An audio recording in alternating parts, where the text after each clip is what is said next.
Hello, thank you for joining us today. This is the Trenchard lectures, which are organised by the Royal Air Force Museum and supported by the Royal Aeronautical Society. Some of you may, of course, have attended the London lecture theatre at the Royal Aeronautical Society, where these are usually hosted. We're very pleased that they're continuing to support us now.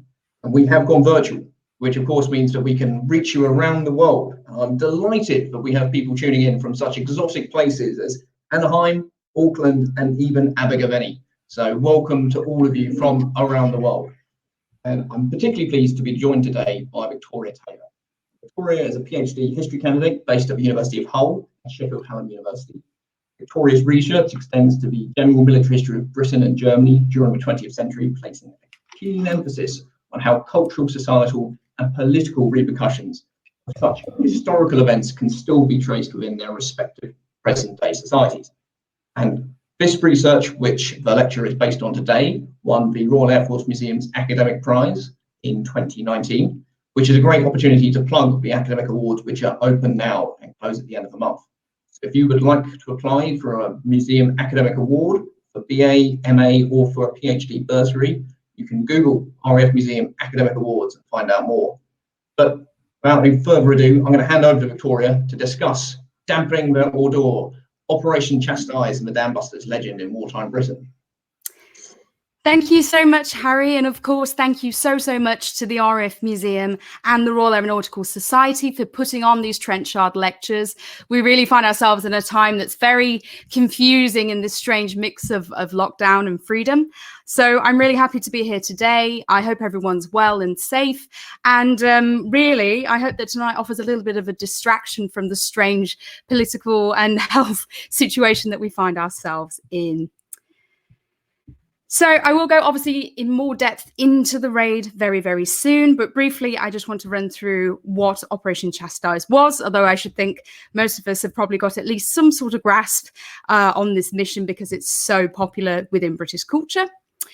So on the night between the 16th and the 17th of May 1943, 19 Lancaster bombers from RAF Scampton's newly formed 617 Squadron, but the not yet 617 Squadron, led by Wing Commander Guy Gibson, left in order to attack some major dams right within the industrial heartland of Nazi Germany. So they attacked 4 dams in what was called the sort of the Waffenschmiede des Reiches, the armory of the Reich, which produced an awful lot of industry for the Nazi war machine and produced all different types of steel production and of different elements there too, in terms of pure heavy industry and other aspects towards the war effort.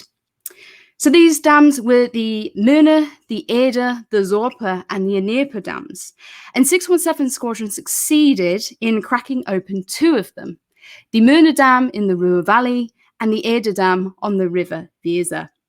And it also, within this raid, they managed to sufficiently damage the Sorpe Dam in order for it to be drained and to be repaired.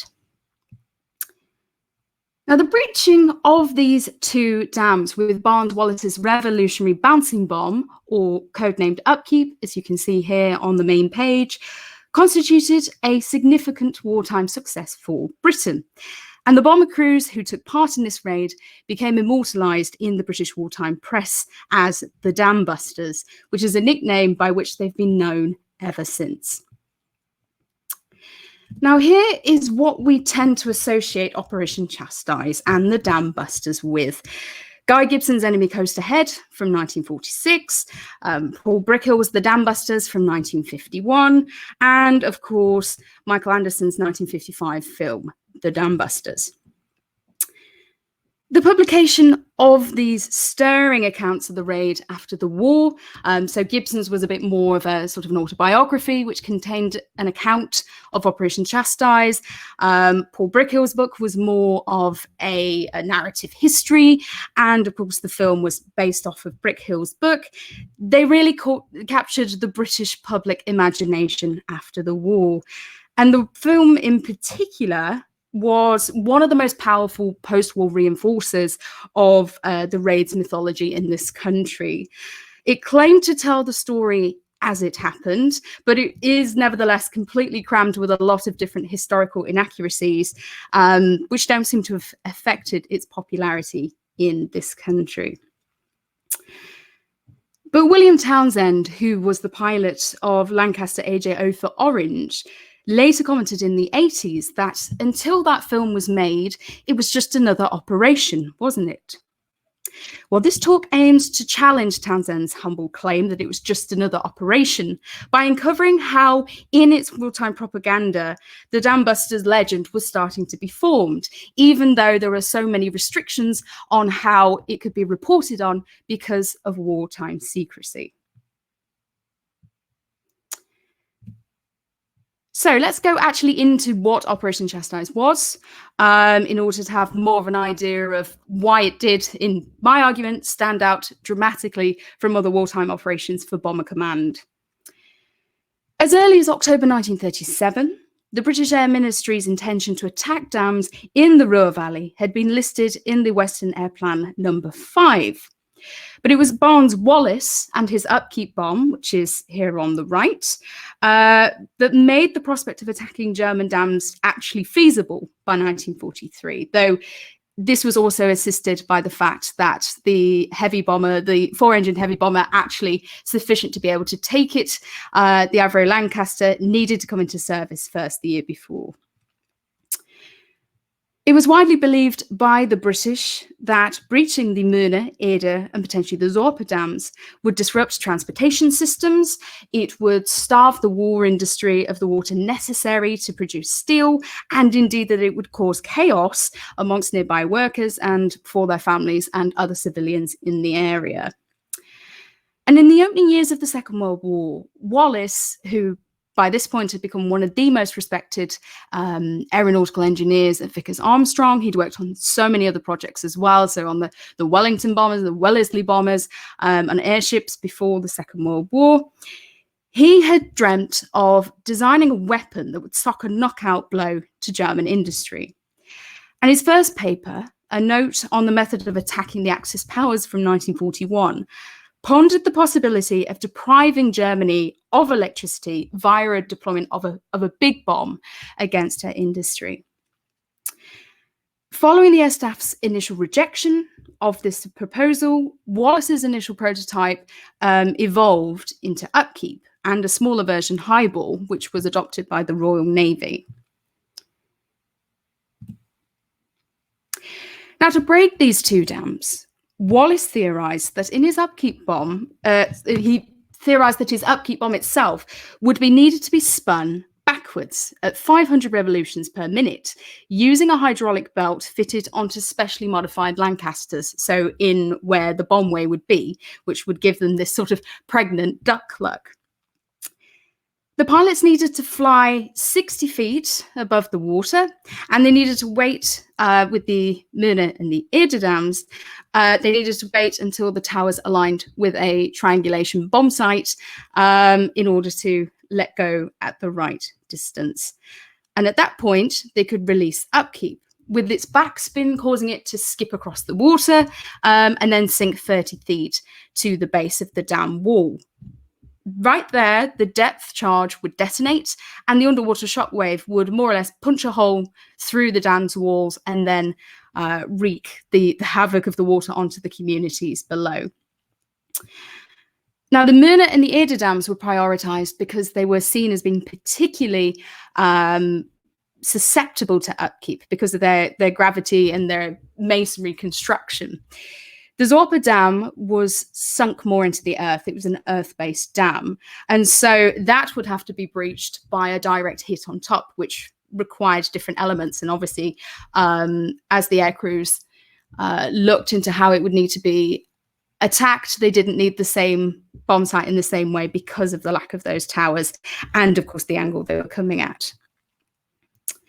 So Operation Chastise came to full fruition after Air Chief Marshal Sir Charles Portal pressed Bomber Command's rather pessimistic commander-in-chief in this case, the obstinate Arthur Bomber Harris, to form a special squadron to realise Wallis's ambition. And this secretive Squadron X, led by the seasoned pilot Wing Commander Guy Gibson, would later become 617 Squadron. And of course, after this mission specifically, they would be lionized as the Dambusters. So it was hoped that by targeting these great dams within the Ruhr Valley and around the Ruhr Valley, so the Möhne, the Sorpe, the Ardour, with the reserve targets of the Dnieper and potentially the Lister, it was hoped that the potential deluge would severely hinder Nazi Germany's industrial output, that it would lower the morale of the industrial workers, and that it would dislocate transportation systems and ultimately serve as a power blow, as a knockout blow to the confidence of the Nazi leadership.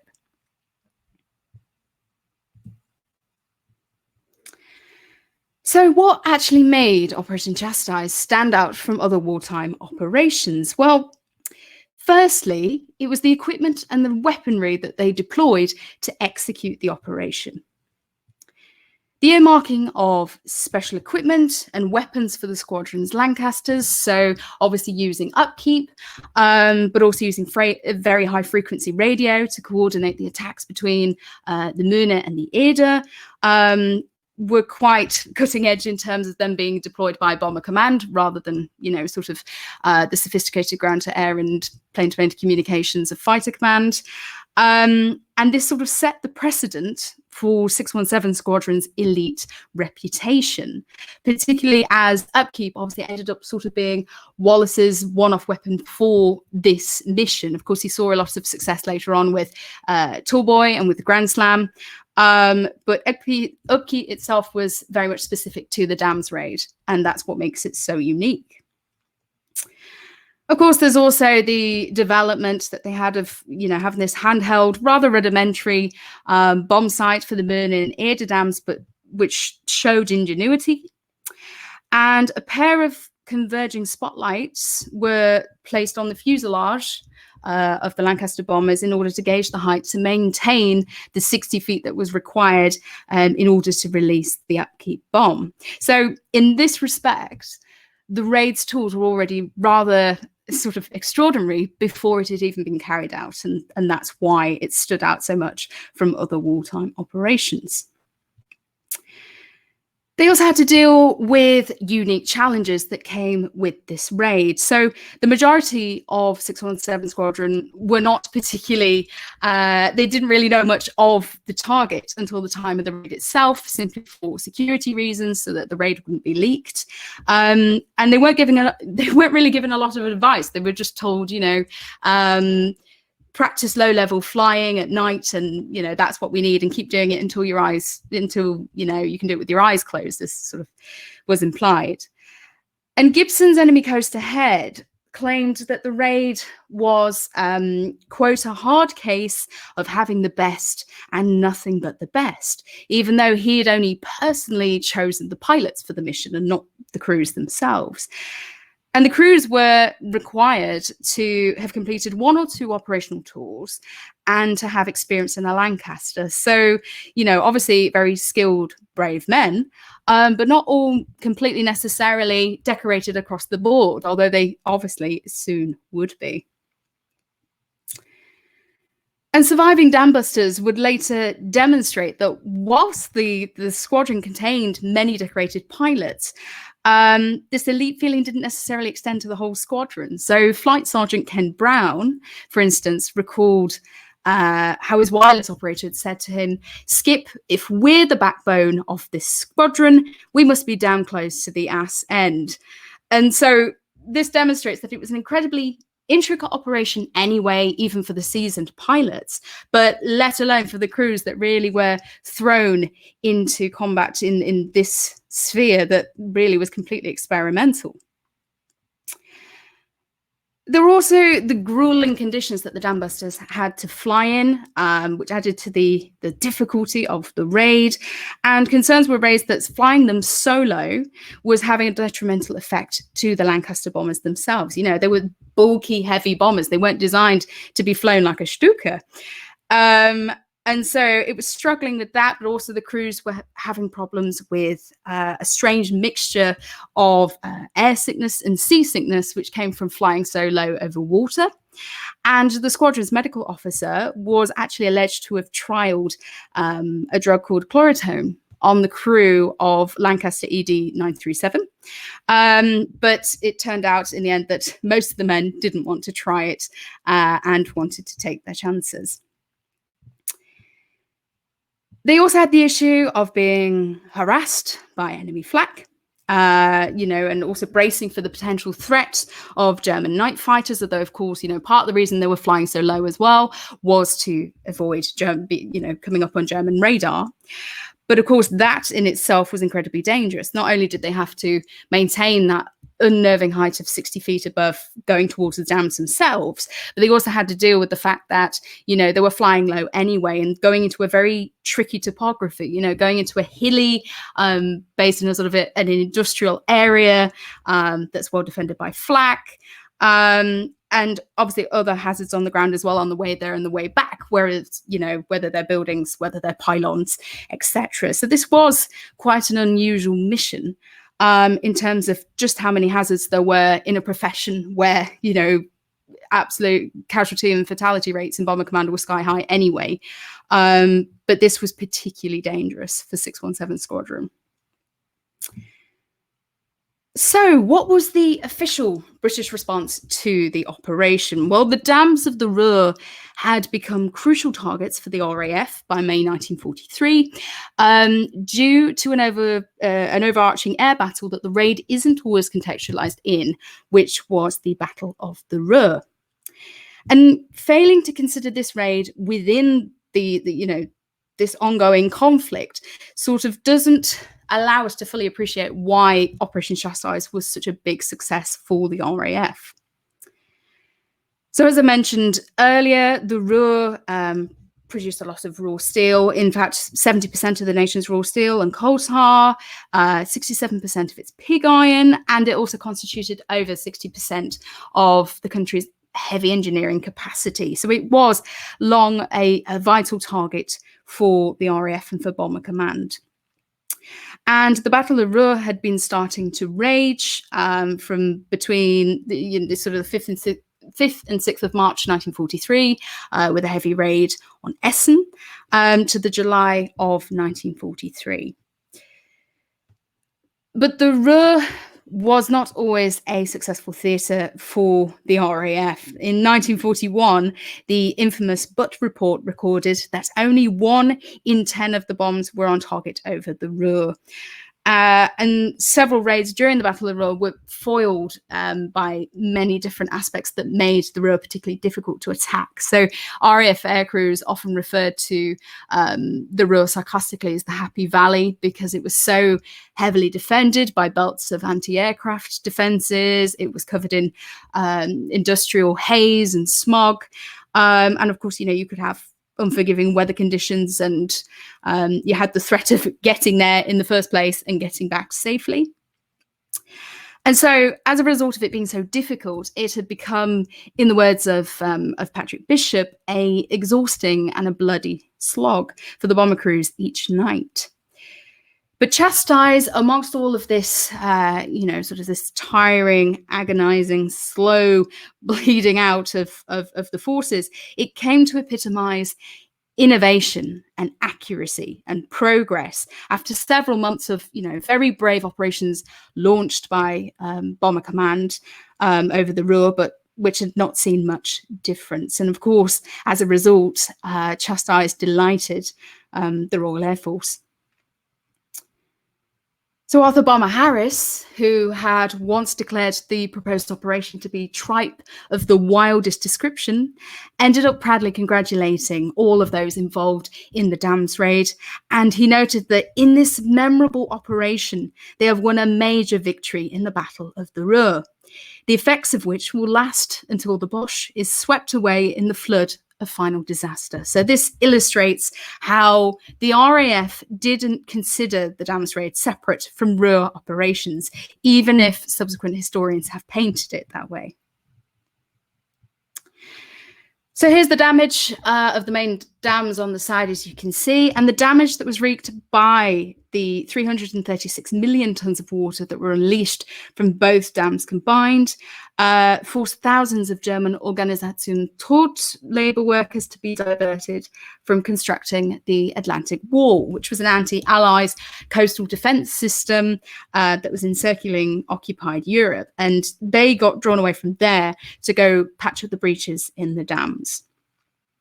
So for that, in that respect, in targeting these dams in such a, in such an improbable way, it was a great success. But of course, the costs weren't light. So the raid had killed 53 airmen for Bomber Command. 3 were captured, and these losses were felt keenly by their colleagues to their, throughout their lives.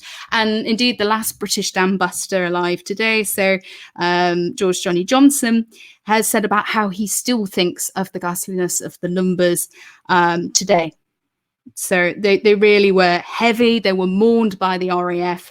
They had lost a lot of excellent personnel in this raid. But the jubilation at this monumental achievement gave the RAF an excellent boost in morale. So 5 Group News, which was a newspaper circulated around the bomber group, supplemented their account of the raid with political cartoons, with one depicting Hitler and Mussolini caught up comically in the dammed floods that was damping their ardour. So that's where the name for this lecture has come. I've just realised I've not actually explained where it came from. That's where I picked it from. And so it was used as a real sort of boost to the RAF's morale. And indeed, they inserted poetry into this edition of 5 Group News, which called for the men and the women of the RAF to lead the way for the whole country in the war. Of course, it was highly significant, not just for the RAF, but for the British political leadership as well, particularly as Britain's war effort had been placed under extreme scrutiny following the Casablanca conference. And it needed to prove itself as a worthwhile and a reliable ally to the United States to show it hadn't got too groggy and worn out over the years of war. But also Britain needed to show the Soviet Union that it was capable of helping to split Nazi Germany more firmly onto its different fronts in order to help with the Soviet offensive. The raid immediately commanded the attention and the admiration of the Allies. So Admiral William D. Lee, who represented all US Chiefs of Staff, quickly congratulated Portal on the successful raid, and the Russians quickly made inquiries regarding the equipment and the method used because they started contemplating doing something similar to the dams raid. And when news of the dams raid broke, Churchill had been undertaking quite a lucky visit to America at the same time, almost already on a publicity tour. And in his second address to the House of Congress, which you can see here on the right, on the 19th of May 1943, he enthusiastically spoke of how the destruction of the great dams, which feed the canals and provide power for the many munition works, was absolutely fantastic news for the Allies, and that it was a gallant operation that had cost 8 out of the 19 Lancaster bombers employed. For the Nazi leadership, this was a catastrophic blow. Now, Hitler's spin doctor, Joseph Goebbels, had once sneered at the predictability of the British air raids over the Ruhr, and he claimed that the English, quote, never really invented anything original. But this time, the Germans and, specifically the Nazi leadership were absolutely shaken to their core by Chastise's ingenuity. Albert Speer, as the German Minister of Armaments and War Production, noted how his report on the damage of the dams raid made a deep impression on the Führer. And indeed, Hitler referred to the dams raid as that disaster in the West. The incident at the Möhne Dam in particular became known to the locals as the Möhne Katastrophe, or the Möhne catastrophe. The resulting flood engulfed the surrounding cities, the towns, the industries, and the communities in water and in panic. And it ended up killing 1,294 German men, women, children, but also Allied prisoners of war and slave laborers from Russia, France, Poland, and Ukraine. The Allies, as you can see on the far left on this slide, quickly capitalized on the raid's distraction by dropping an Allied forces headquarters cartoon over Germany of the civilians dying in the floods, noting that these poor devils who escaped the British bombs died in the floods of water. Now, this wasn't an entirely unintended part of the raid. You know, the fact that civilian populations were starting to become more fair game in a way in the war, in a very sad way, reflected the harsh and the gritty reality of the Allied bombing campaign by 1943, which of course followed the declaration of total war by Joseph Goebbels in January 1943. And the Dams raid was actually reported as a war crime in the Nazi press. But the fact that the Nazi press used Jewish people as scapegoats for the raid in the press, within the newspapers, was of course not the fault of the Dambusters, but it did illustrate just how shaken the regime was by Chastise that the Allies resorted to using their old punching bag to explain the raid. And unfortunately, due to the overexcitability of the British wartime press, the Nazi propaganda machine soon found a way to seemingly link the raid to its idea, to its horrific ideology of a Jewish world conspiracy. And a false English Reuters story credited a German Jewish engineer as the inspiration behind the raids. And one Berlin newspaper, the Gambiner Allgemeine Zeitung, wrote on the 19th of May 1943 that this report leaves no doubt that this attack on the dams is a Jewish-inspired dam. The debt that Judaism in this war is collecting is growing ever higher. Like all others, this latest Jewish crime will find its just atonement and fall back on its perpetrators. Now, whilst John Sweetman has noted that Goebbels' Jewish explanation for the raid was deemed a clumsy maneuver by a Sicherheitsdienst report and was widely disregarded, it does illustrate, as we'll see later on, how the British press of the Dams raid could depart alarmingly far from reality. But of course, it wasn't the Nazi leadership that was taking the brunt of the Dams raid, it was the local population. And with regards to German morale, Helmut Euler has asserted that the destruction of the Möhne and the Eder dams remained geheime Katastrophen, or secret catastrophes, because of the fact that the raid occurred in a nation which, was naturally shawled within a totalitarian regime. Now, the raid was relatively well hushed up, possibly shown by the fact that it's not well known in Germany today. But against this, Ralph Blank has noted that the German authorities were only able to hide this disaster to a certain extent. And the fact that the Reich had released accurate figures of the victims, and that Goebbels was compelled to issue a statement in the Reich's newspapers, and within his own words, especially in the areas affected by the disaster, demonstrated that the raid perhaps was not quite so much of a geheime Katastrophe as Euler has argued. So there was this absolute chaos that ran into the streets below, and indeed, it affected the prisoners of war quite as heavily as the civilians. And André Guillon, who was a French prisoner of war in Neheim, recalled how he saw my dead comrades hanging stuck between the heating pipes and the ceilings, where they had fled in their need for air. Antonia Ivanova, a Russian forced laborer, remembered how they kept finding bodies for 2 to 3 months after the raid, fat and swollen with water. So this may have been a disaster that was relatively well contained from the public, but the low profile of the Dams raid today would suggest that the Nazi press was quite successful. But obviously at this point it struck a painful blow that was never forgotten by the local population, and which was cursed by the Nazi leadership. So the British wartime public, who are also living in an age of censorship and propaganda, although of course different to that in Nazi Germany, had to rely predominantly on what they were being told. And of course, the Dams raid gave them this hope that the war was progressing in favour of the Allies at a time where the final victory still seemed a fair way off.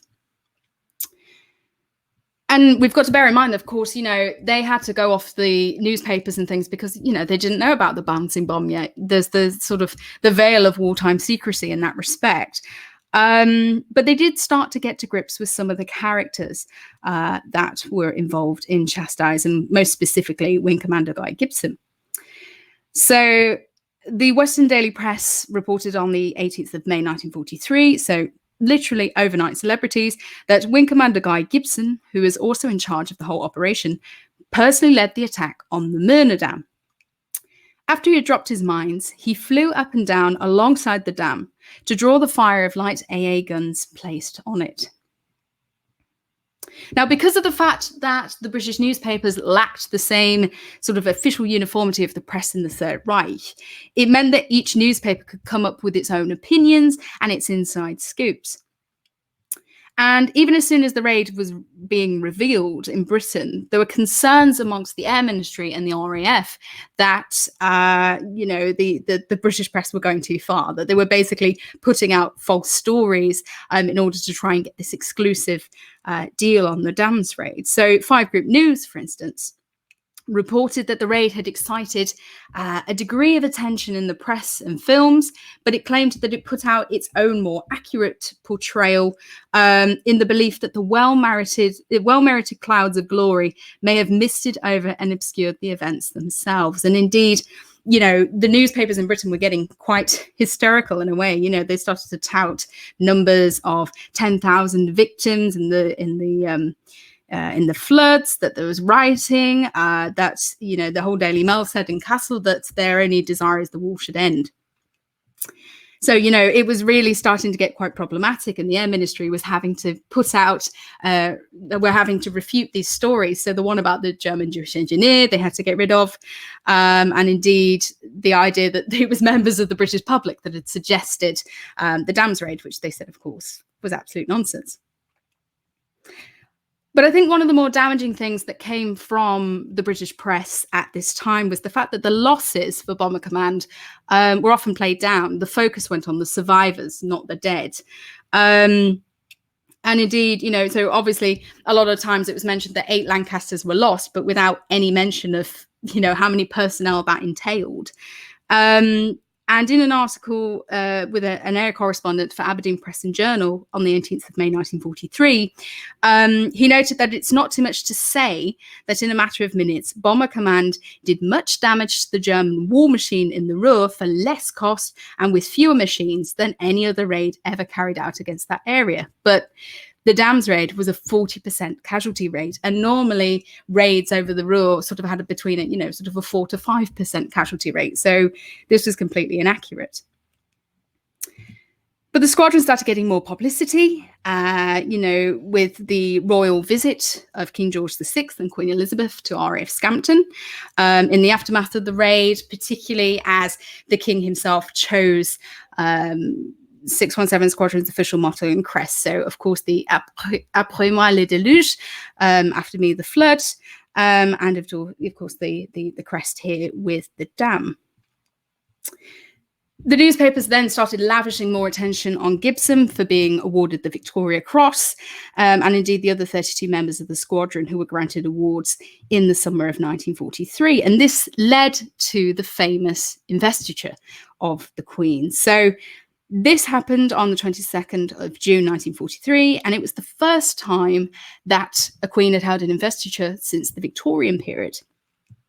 And indeed, the Daily Record wrote that when Wing Commander Guy Gibson received his VC at her hands, she recalled how soon after the now historic exploit she and the King had visited the headquarters of the squadron. So it was already being described as a historical exploit only a month after the raid, which illustrated that the growing aura around it wasn't going to slip.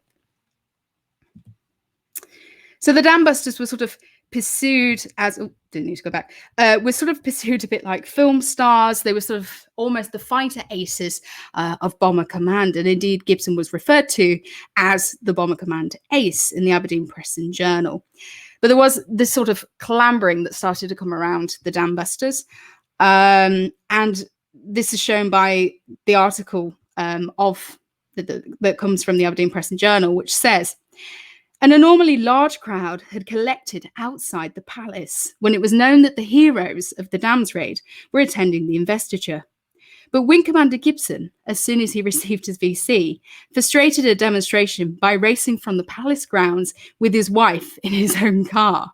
So this was very much, this sense of, really clambering to see their heroes and hoping they get there and being disappointed when they don't. Although I feel like that's very strong Gibson energy to just take off the minute he's got his VC. But we've got to bear in mind that the Dambusters kept spirits up for a long time throughout the raid, So, this article with the sphere from the 4th of September 1943 noted that there was a movement around the Ardour Dam, and often, there's sort of historians have not criticised the raid on the Ardour Dam, but have said, it wasn't as important as the Zorpa, which was true. But reconnaissance images were still spreading through and sort of creating this propaganda for the Ardour Dam. And the article noted that these reconnaissance pictures, taken exactly 2 months after the attack and just released for publication, showed that the Germans have evidently made preparations to repair the breaches in the dam's walls. This in itself is strong evidence of the enormous importance attached to the Ardour Dam by the enemy, since it means the diversion of men from other war work on Germany's already strained labour front.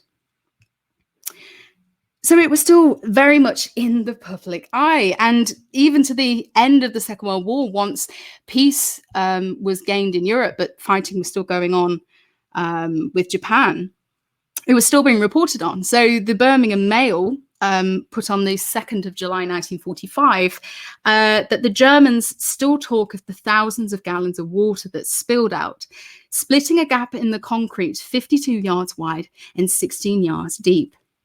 The Germans point out pieces of moss and grass in the foliage of the trees 15 feet from the ground. At Neheim, water marks on the buildings 3 feet from the ground, showing where the water laid for 6 months, bringing work to a standstill in the factories. It took 3,000 men working day and night, 14 months, to repair the damage, a Dutchman who cooked for them said. He is now working as an interpreter with a platoon of the Gloucestershire Regiment, who are responsible for the area. So, Operation Chastise's location, its execution, and the innovative and unique approach taken in its precision bombing made it far more important than just being another operation. Though the damage was localized, quickly rectified in some respects, and hidden well by the Nazi leadership, its immediate physical and its psychological impact on the local populations was catastrophic. In Britain, the raid turned the Dambusters into media darlings overnight, and it formed solid wartime foundations for the operation's immortalisation in British history. The press's glamorisation of the Dambusters elevated the story into the public eye, and thus embedded a national legend into the British psyche that has never lost its lustre. Thank you. Okay, brilliant. I think that was a fantastic lecture, Victoria. I always think in these situations, it's particularly difficult for speakers. And I think in this case, you couldn't even see yourself. I couldn't see myself. The light's been going. I've got a sore throat. This is all fun. I know. I said to you in the prep, I only get through giving these things online by being able to see myself, because I'm a complete narcissist. I'm going to give you a chance to catch your breath. Thank you. I'm going to put the light on, if that's all right. Yes, put the light on. We want illumination. I'm going to tell the audience briefly about the lectures that we've got coming up for the rest of this month, with one on Friday, the 16th of October at 6 p.m. That's for Black History Month, where we'll be joined by 4 guests to discuss the contribution of Black personnel in the RAF. And so Stephen Bourne in particular is on that panel, who's a fantastic historian. Some very good books by him. And then at the end of the month, we've got a real treat. We've got David Edgerton giving a lecture on No More Concords, which is a lecture in coordination with Lancaster University. It's the first of a new partnership between the Royal Air Force Museum and the university. That's very exciting. They're both at 6 p.m. They're both on Crowdcast, and you can follow the RAF Museum's Crowdcast channel to stay up to date on all of those lectures. But we've got some fantastic questions coming, Victoria. So I'm gonna dive straight in with the first one, which is, why did the RAF not attack the German rebuilding work on the destroyed Mona and Ida dams? Funnily enough, this is a question that's actually been posed by certain Dambusters themselves. I can't remember the exact name right now, but there's one Dambuster that said he could never understand why they never went back. Particularly, as you know, obviously we'd seen in the lecture that they were very much aware of the movements around the Mona and the Eder Dam as they started to move things forward and started to construct things. I think the main reason, honestly, was that, there's sort of a shift. 1943, you start to see a bit more of the Allied, the combined Allied strategic bombing offensive over Germany. So, of course, a lot of resources go into that. You have Hamburg, Operation Gomorrah, only a few months after the dams raid. And I think it's it's a shift in focus. Of course, Harris wasn't actually really a fan of this sort of precision bombing. His faith was very much within carpet bombing. And so I think it was partly a change of strategy for Bomber Command, but also you have to bear in mind that, Operation Chastise was only so successful because of the fact that it had the element of surprise, that you had the Lancasters flying so low, and that you had to avoid the radar, and that it happened at night, and that, you had all of these different aspects. And so I think the thing is that obviously they knew from reconnaissance images that the Germans were starting to put in more defences in their dams. And indeed, the British were worried about their own dams as well because of the success. And Churchill in June 1943 sent a paper around sort of saying we need to protect our own dams in case there's any retaliation. So I think really the reason that it doesn't take place is because, they would have been going back again with that danger multifold because of the fact that they then would be there'd be a bit less of an element of surprise, and of course the defenses were fortified on the dams. There was more netting, there were more anti-aircraft guns. So I think that's the main reason sort of why they didn't go for it. There's the change in tactics, and there's also that lack of element of surprise. Okay, brilliant. And I should say to our audience, if you want to put a question to Victoria, you can do so using the ask a question function, but we've already got 11 in, which is fantastic. Usually I know, I often worry when I'm going to get any and I'll have to ask all the questions. Oh, God. The next one's from Stephen. He says, to what extent was the success of Upkeep important for establishing the credibility of Wallace's proposal for Tallboy and Grand Slam? So would he have been able to sell those proposals if Upkeep had failed? Oh, interesting. Yes. Well, no, sorry. Yes, it's not the question. That is not the answer that he would have been able to get them. I think it did quite a big sort of boost in terms of the fact that, Wallace, even though there's the mythology that he was horrendously obstructed, he did have his opponents originally with Upkeep, but of course he had his strong allies as well. He had Portal, he had Cochrane, he had Sir Henry Tizard, he had certain members within the sort of the upper echelons of decision making with Bomber Command that had his support with the dams raid, but of course he had still countered that resistance from Harris. And of course, Harris very famously said after the dams raid to Wallace that now you could sell me a pink elephant. And so certainly I think that, it was easier for Wallace to get the green light for his earthquake bombs for Tallboy and for Grand Slam because of that success, because he'd proved himself. I mean, there was no doubt at all that he was an excellent engineer because, he'd had such an illustrious career before he started working on Upkeep and Highball. But I think definitely it solidified his place that, even if this sounds a little bit outrageous, he has carried it off before. Okay, well, that's good. I mean, am I quite right in thinking that Tedder had been involved in some of the earlier planning for Upkeep and not Upkeep, sorry, for Tallboy? If who had, sorry? Tedder, when he was at the Air Ministry. But I might have conflated my memory is particularly poor after 5 p.m. So let's move on. Okay. Was the PR morale effect considered during planning or just afterwards? And so was this seen as a clever attack method to achieve tactical strategic objective, or was there something deeper to this? Was there an aim at attacking morale? Morale. I would say that sort of Chastise itself, its main aim, and I'm not just saying this in terms of being suckered into sort of the mythology of it being this sort of, this boy's own mission.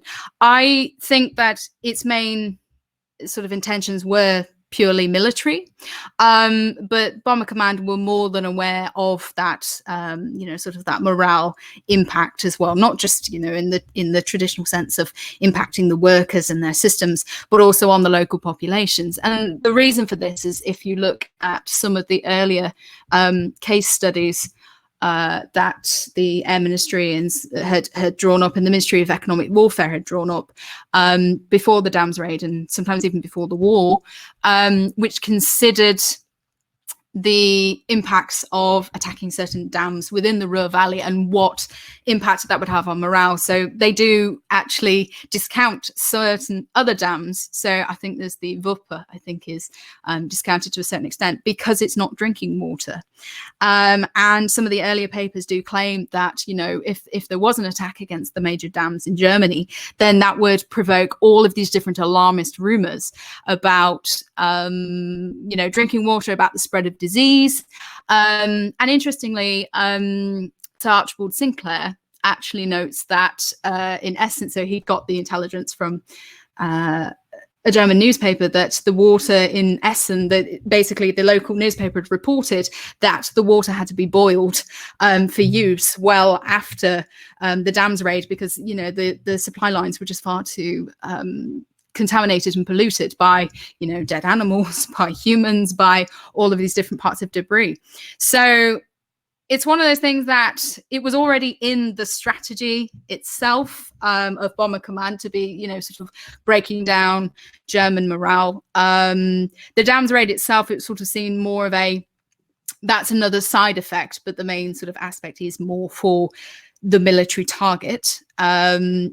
And I think it's sort of more that was the focus, but it was certainly an intended side effect that morale would be impacted. And indeed, Gibson actually of all people, got chastised by Winston Churchill, because he'd been a little bit sharp with his tongue. He'd basically said it caused a great deal casualties and a good job too on a publicity tour, and Churchill was not happy with him. So when you've got Winston Churchill telling you that's a little bit inappropriate, you've gone a bit too far. But it was intended, but I don't think it was the primary aim.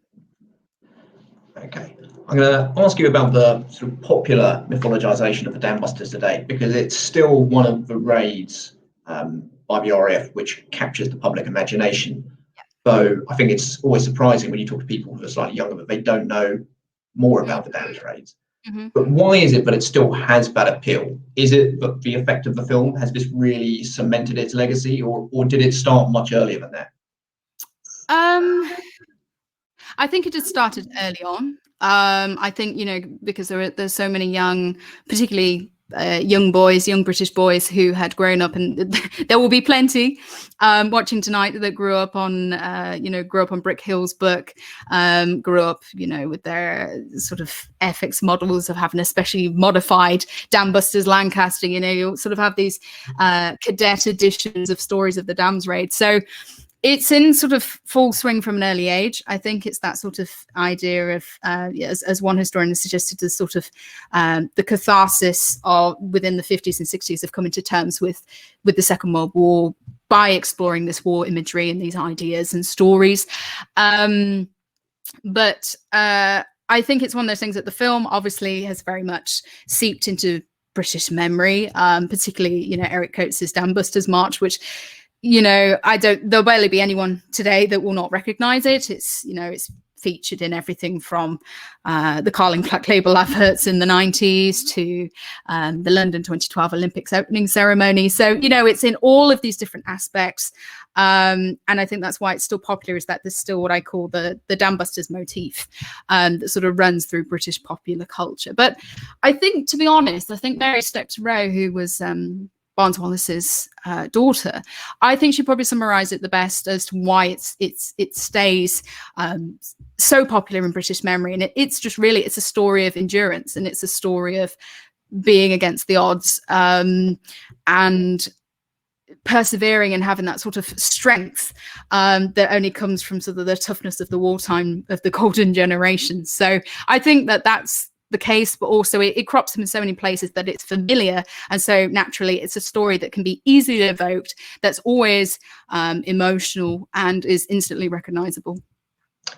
Okay, I love this question, which is coming from Norman, and he asks, was there any resentment among the rest of Bomber Command towards Raid getting such attention, particularly whilst they were doing the regular grind of nightly bombing? Yes, well, I don't know so much about resentment. They did get ribbed a little bit by a local squadron because of the fact that they weren't, you know, as Norman says, they weren't part of the nightly grind. They were sort of seen as, you know, a little bit of sort of the flashy elite that's just brought in here and there. I've never really seen any sort of specific animosity. Obviously it's sort of been quite interesting in terms of with scholars themselves, you know, so some of the archives I've gone to when I did my thesis on the Dambusters, who noted that they were like, oh, it's that squadron, you know, in terms of the fact that other squadrons don't always get a look in the same way 617 Squadron do in British history. But at the time itself, I think it was more a case of, you know, it did create a lot of gossip, you know, that they weren't suddenly on operations and there was this big pause and they just seemed to be flying around a bit and didn't seem like they were doing much. But in terms of the actual, if there's any sort of inter-squadron rivalries, I'm not quite sure. Okay. We talked about Harris and his sort of reluctance to accept elites. You know, he was never particularly keen on that idea, and I think that's one of his objections to the Dambusters, to also the Pathfinders. Do you feel that he changed that opinion, or, as with most of Harris's opinions, do you think he stayed quite steadfast to his approach?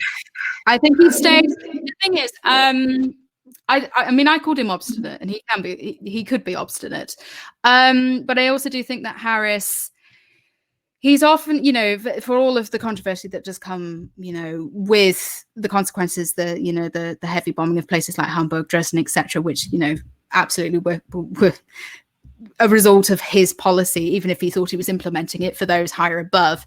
Harris could be flexible upon occasion. He wasn't completely and utterly unmovable, and obviously the Downs raid is evidence of that. I don't think it necessarily changed his perspective too much on, you know, he didn't automatically see precision bombing as the future in the way that, you know, obviously was adopted after the Second World War. You know, there was this sense in the RAF after the war of, you know, that is going to be the future in terms of precise bombing with as little cost as possible to the Air Force, but also to civilian life on the ground as well.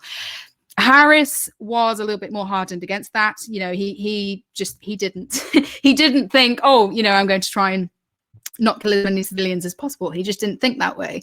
You know, he saw the Blitz and he saw red, and ultimately that's why such an aggressive campaign was waged over Germany.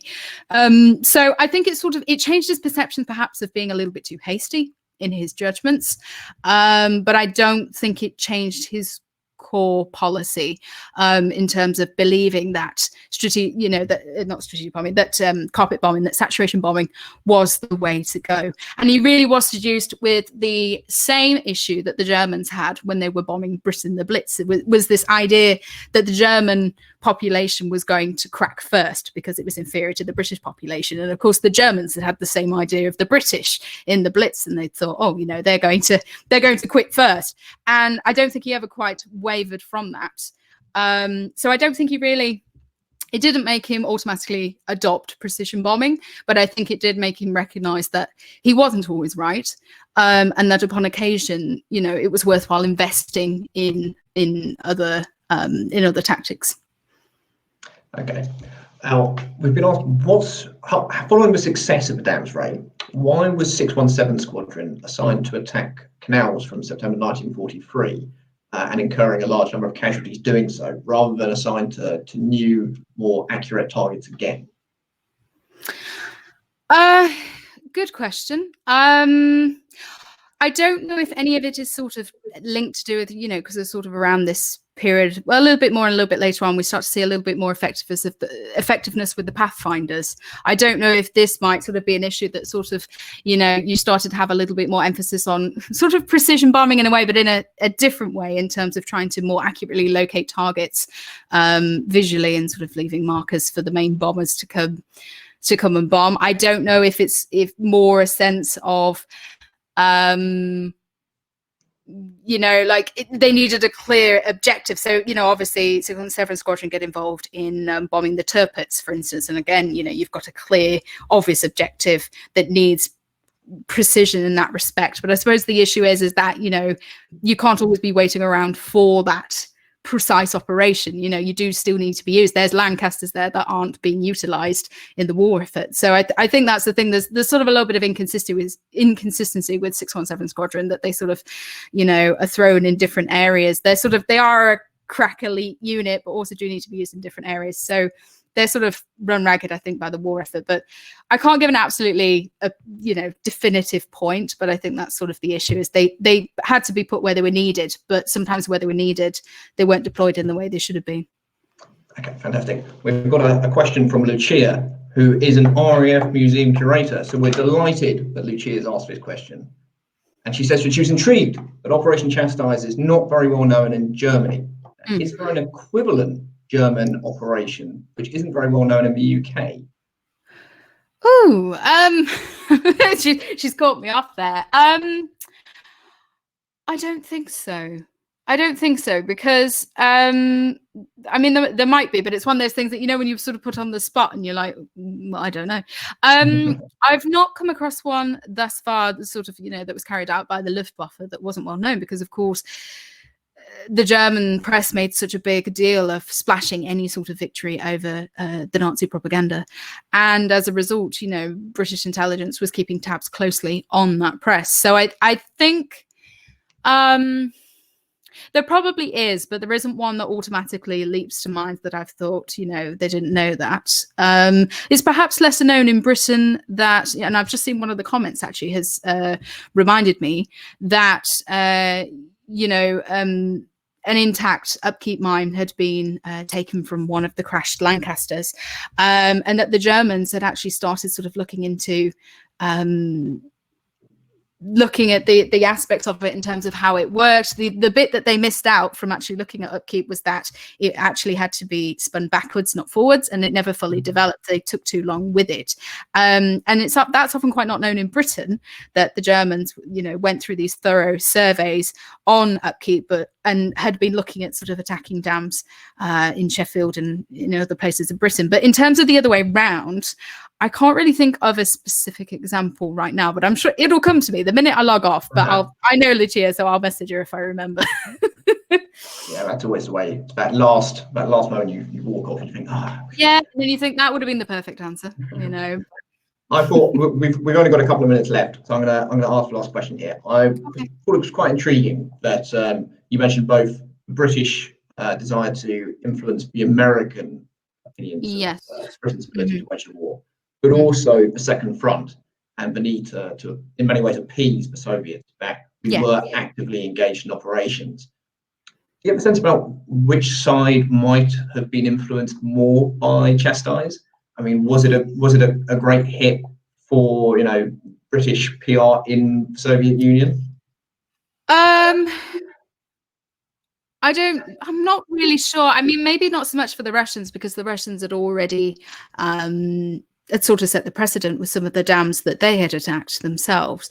So in terms, I mean, you know, they were looking at the specific, as I mentioned before, they wanted to know the specifics of Operation Chastise, because they wanted to see if they could do something else similar to it. So in terms of its operational legacy, it probably was favored a bit more by the Soviets than it was by the Americans.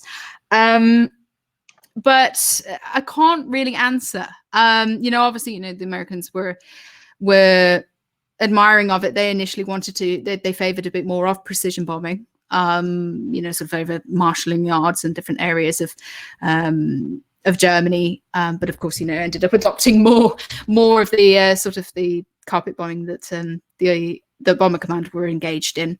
In terms of propaganda, I mean, really, it wasn't. It's very easy, I think, with our sort of upbringing of the Dambusters to think that it was known the whole world over, and it wasn't. You know, it was very much known in Britain. Obviously, it was known in sort of Commonwealth and Empire countries. And in America, it's sort of one of those things that was sort of seen as, oh, you know, this is impressive, but, you know, we're fighting a war here, you know, we're quite busy. And I think they sort of focused a little bit more on that. So I can't really say which side was, you know, either benefited more or took more from the impact of Chastise. Okay, fantastic. Well, I think all that's left is to thank you for a wonderful lecture. I'm sure those are thoughts our audience wants to comment. This is the point where there'd be a rousing, you know, round of applause were we at the Royal Aeronautical Society in person. But again, there are lectures that our audience can join at the end of this month. The Royal Aeronautical Society does support the Trenchard lectures, and we have one more remaining, which will be virtual and will take place in November. So if you enjoyed this lecture, do come along to those as well. But thank you very much, Victoria, and thank all of you for coming along.